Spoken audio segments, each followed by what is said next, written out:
Assalaamu calaykum. Waa daaci indhaha caalamka soo jiitay iyadoo waliba ay jiraan culimo waaweyn oo caan ku ah dunida, balse daacigan ayaa culimada kale waxa uu kaga duwan yahay waxyaabo aad u badan waxaana ka mid ah isbarbardhigida kutubta diimaha iyo awoodda uu u leeyahay weynada Islaamka. Muuqaalkan waxaad ku arki doontaan taariikh kooban oo ku saabsan Dr. Zakir Naik. Si aan u bilowno muuqaalka, haddii aad ku cusub tahay channelka, subscribe ku samee. Mahadsanid. Dr. Zakir Naik Allah ka raali noqday waxa uu ku dhashay Mumbai, Hindiya bishii Oktoobar sanadku markuu ahaa 1965. Ka hor inta uusan bilaabin fidinta diinta Islaamka, waxa uu ahaa dhakhtar ku takhasusay kulliyadda medicine-ka iyo qaliinka ee jaamacadda Mumbai. Kadib waxa uu Dr. Zakir Naik u go'ay fidinta dacwadda sanadku markuu ahaa 1991, waxaana uu aasaasay hay'adda lagu magacaabo Islamic Research Foundation oo micnaheedu ay tahay hay'adda cilmi baarista Islaamka. Dr. Zakir Naik waxa uu leeyahay xaas iyo caruur, xaaskiisana waxaa lagu magacaabaa Farhad Naik, waxayna madax ka tahay qaybta dumarka ee Islamic Research Foundation. Dr. Zakir Naik waxa uu dhiirigelin ka helay Sheikh Axmed Deedaad sanadkii 2006 si uu u noqdo daaci faafiya diinta Islaamka. Dr. Zakir Naik waxa uu aasaasay iskuulka caalamiga ah ee Islaamka iyo United Islamic Aid oo deeq waxbarasho siisa dhalinyarada muslimiinta ah ee saboolka ah iyo kuwa u baahan waxbarasho free ah.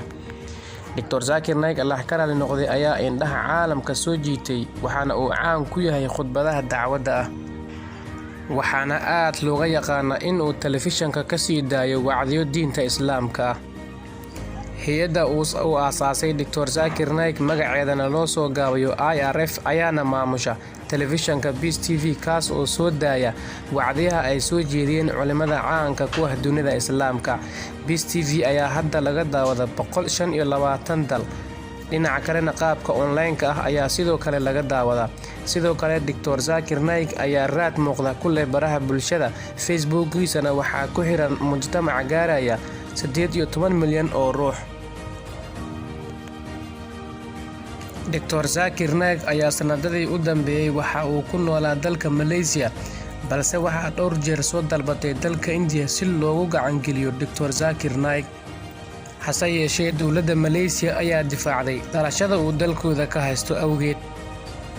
Ka hor inta uusan sheekhu laga mamnuucin inuu khudbad ka jeediyo dalka Malaysia, waxaa mamnuucitaankiisa sabab u ahaa khudbad 10 saacadood soconaysa oo ku saabsanayd su'aalo uu ku jeediyey gobolka Kelantan ee dalka Malaysia, taas oo dhalisay hadal muran dhaliyay oo ku yiri bulshada Malaysiyaanka ah ee ka soo jeeda Malaysia iyo kuwa aaminsan diinta Hinduuga.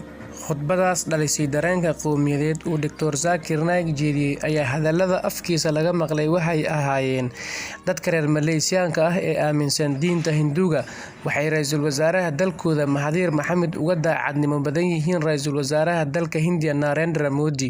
Intaas kaliya ayuu yiri sheekha.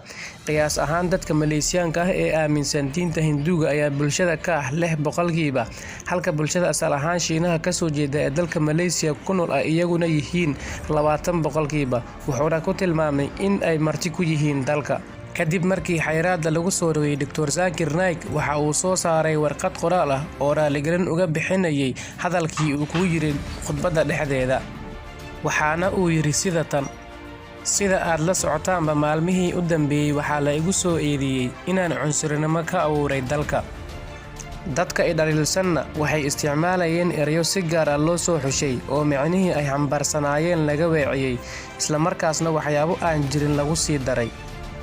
Ra'iisul wasaaraha Malaysia Mahathir Mohamad ayaa isagana taageeray xayiraadda lagu soo rogay Dr. Zakir Naik, isagoo weliba ahaa shakhsigii difaacay markay dowladda Hindiya ka soo dalbatay dowladda Malaysia in loo soo gacan geliyo Dr. Zakir.